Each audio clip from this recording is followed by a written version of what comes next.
직접 증명하는 건 그냥 합시다. 간접증명법은 대표적으로 대우법이랑 기류법이 있어 정도까지 설명했던 것 같습니다.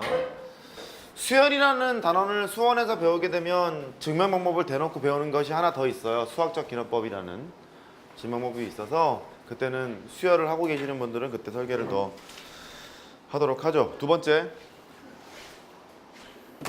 번째는 이제 부등식의 증명.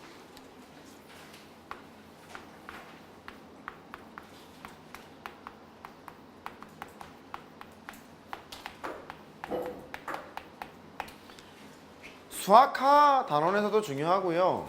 앞으로 배우게 될 미분과 적분이 혼용되어 있는 모든 문제에서, 특히 미분 문제에서 부등식의 증명은 되게 주요하게 쓰여요. 수열의 극한, 함수의 극한 쪽에서도 주요하게 쓰이고, 그러니까 지금뿐만 아니라 앞으로도 중요해. 이렇게 생각하시면 될 것 같습니다. 전에 제가 일간 설명했던 기억이 납니다. A가 B보다 크다, 크거나 같다, 뭐 상관없어요. 이거를 보이랍니다. 그러면 가장 먼저 떠올라야 될 필요충분 조건이란 소리야. A 빼기 B가 0보다 크거나 같다. 이걸 보이시는 것이 기본. 되겠죠? 그 다음에 조건을 좀 달자. A가 양수예요. B가 양수예요. 이런 조건을 깔고 있대요. 그러면 A가 B보다 크다. 요 소리랑 A제곱이랑 B제곱이 있으면 요 소리랑 두 개는 필요충분 조건이라 볼 수 있지 않니? 양수란 얘기가 없으면 모를까? 양수란 얘기가 있으면 필요충분 조건이잖니?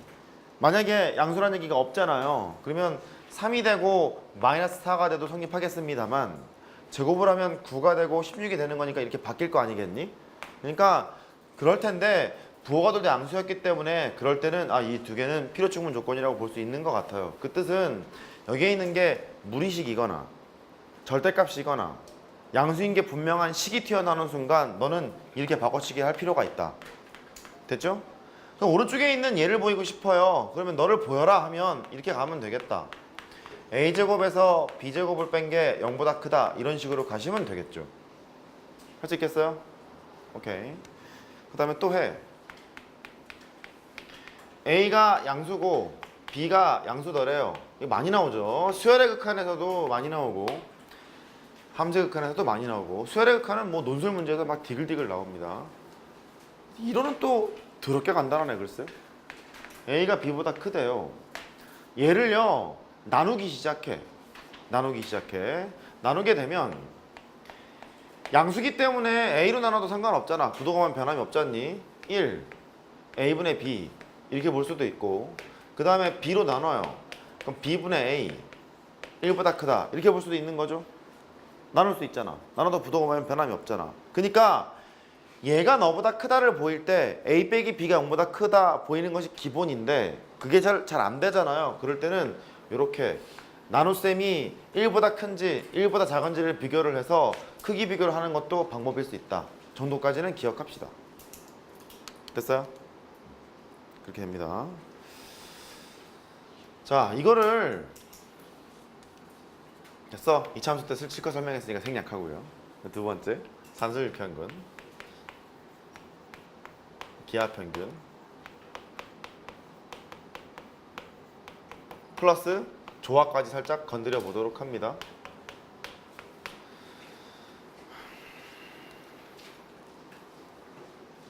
산술기하평균을 하려면 양수의 세계에서 놓으셔야죠. 이렇게 두 수의 합에다가 2로 나눴어요. 산술평균, 수학적인 평균. 두 개를 곱한 다음에 루트를 씌웠어요. 얘는 기하평균. 왼쪽이 커, 오른쪽이 커? 왼쪽이 더 크죠? 크거나 같다. 이렇게 볼 수 있습니다. 단 등호는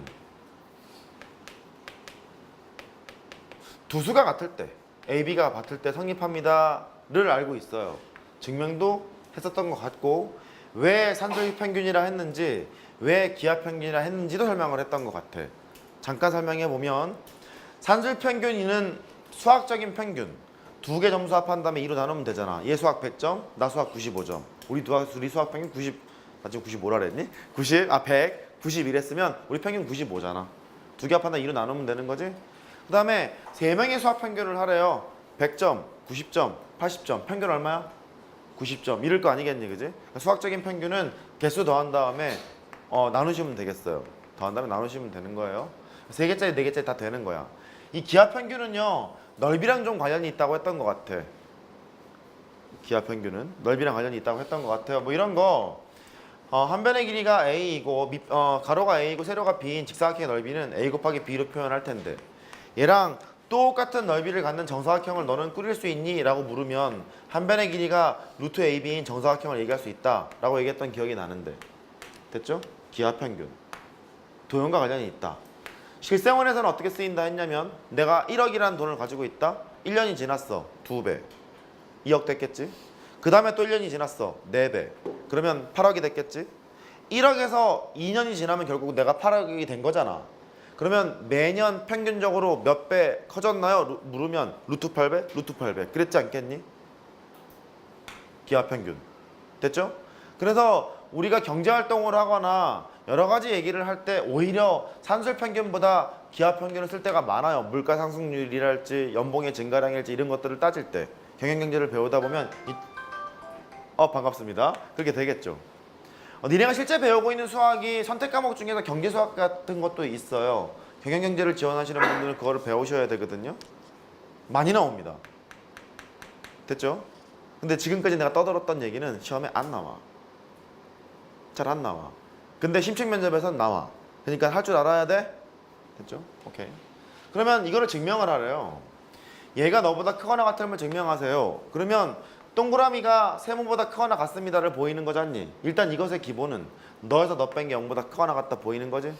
됐죠? 그거로 가요. 2분의 a 더하기 뭐 제곱해도 되는데 그냥 할게요. 빼기 루트 ab가 0보다 크거나 같다를 보이면 게임이 끝날 것 같아. 해서 2분의 1을 묶어요. 2분의 1을 묶으시고 여기에 있는 그래서 한번 쓸게요. a 더하기 b가 되고요. 빼기 2루트 ab가 돼요. 이렇게 제곱해도 괜찮기는 괜찮아. 할게. 너는 2분의 1에다가 a라는 것은 루트 a의 전체 제곱이야. b라는 것은 루트 b의 전체 제곱이에요. 빼기 2루트 ab 이렇게 됐겠죠. 됐어요? 식을 마저 정리하러 갑니다. 2분의 1에다가 루트 a 빼기 루트 b의 전체 제곱 이렇게 볼 수가 있게 돼요. 그러니까 a가 양수고 b가 양수라는 소리니까 얘는 실수의 세계에서 놀고 있다는 사실이 분명하잖아. 실수의 제곱 0보다 크거나 같을 거니까 얘는 항상 0보다 크거나 같다 인 거예요. 왼쪽에서 오른쪽을 뺀 게 0보다 크거나 같다를 보였으니 왼쪽 오른쪽보다 크거나 같다를 증명한 거겠죠. 이때 등호가 성립이 되려면 a하고 b가 같을 때밖에 성립되지 않겠니? a, b가 같을 때잖아? 그 등호 조건은 두 수가 같을 때예요. 따라해봐. 두 수가 같을 때. 얘의 활용은 그렇게 얘기했던 것 같아. 이쪽에다 씁니다. 얘를 1번이라 하고 2번은 산술기하 평균의 활용으로 갑시다.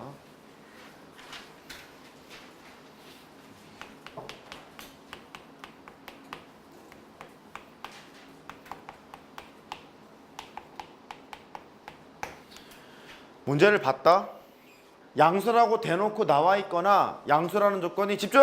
숨어 있거나 양수라는 조건이 숨어 있는 것은 로그 같은 거, 밑과 진수 조건, 밑의 조건은 1이 아닌 양수, 진수는 양수 이런 게 있거나 수원에 나온 내용이라 약간 미안합니다만 그 다음에 그냥 대놓고 양수라는 얘기가 있었잖아요. 또는 뭐 길이 이런 게 있잖아. 그러면 양수라는 게 분명하겠군. 그래서 먼저 체크하셔야 될 것은 양수의 세계인가를 보세요.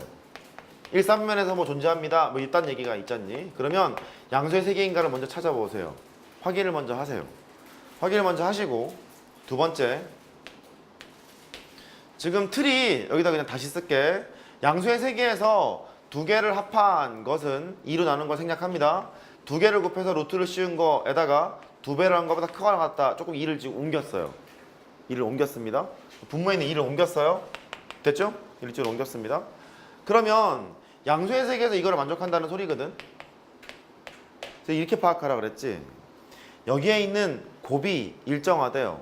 곱이 일정하다는 얘기는 일정하다 컨스턴트잖아요. 컨스턴트가 상수라는 소리거든요. 그러니까 곱이 일정해. 곱이 숫자야. 그러면 곱이 숫자가 된다. 이쪽은 숫자가 나오겠지. 계산하면 합은 무슨 값을 가져요? 최소값. 더한 게 똘똘이보다 크거나 같다 이런 거잖니? 그래서 틀이 첫 번째는 이래. 곱이 일정하대. 또 기특합니다. 알고 있는데 겸손하게 지금 보고 있는 사람도 지금 꽤 있죠. 곱이 일정한데 그럴 때 합의 최소값 이거를 가져요. 합은 최소값인데 합의 최소값이라고 할게. 곱이 일정하면 합은 최소값을 가져. 이해됐어요? 곱이 일정 합은 최소값을 가져. 두 번째. 이번에는 합이 일정합니다. 두 개 합한 게 숫자라는 소리예요. 그러면 뭐 2로 나누고 제곱을 하고 그러면 AB 곱한 게 똘똘이보다 작거나 같다 이랬겠죠. 그래서 합이 일정해요. 숫자라는 소리야. 합이 일정하게 되면 곱의 최대값이라고 할게요. 곱은 최대값을 가져. 여기까지 이해할 수 있어요? 그런데 최대 최소가 발생되는 지점은 등호에서 발생이 될 거 아니겠니? 이렇게 등호에서 발생이 되는 거니까 언제 그렇게 됩니까? 라고 묻겠죠. 그러면 두 수가 같을 때 한글로 씁니다. 두 수가 같을 때.